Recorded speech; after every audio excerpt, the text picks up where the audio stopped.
All right, here's the bike upside down for installing a Shimano shifter thing for the rear hub. Bike's upside down. This is your barrel adjuster. Right there, you'll turn this in to make sure when you're looking at this part. So this is the part that goes onto the hub. And this cable, you pull it tight. And these red dots need to line up like that.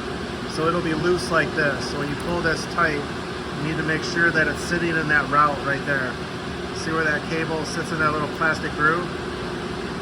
So the red dot on this side lines up.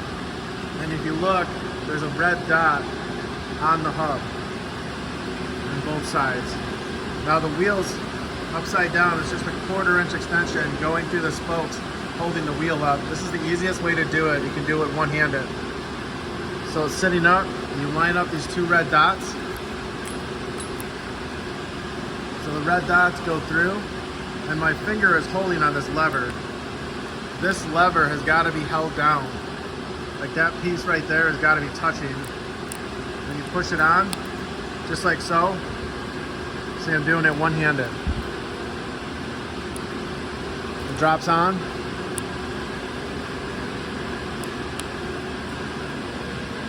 Now, you let go, it's just sitting there. This is the little lock spacer. There's a yellow dot on it. The yellow dot goes on like this, and then just with one finger, just rotate it. And then from right there, it's locked. So at this point, you check the cable tension. See how when you pull the cable, it moves? So right now, that cable's too loose. So you come down to your shifter, and this little turnbuckle, and you want to rotate it out, or counterclockwise. Like, I don't know, 1.5, 2 turns.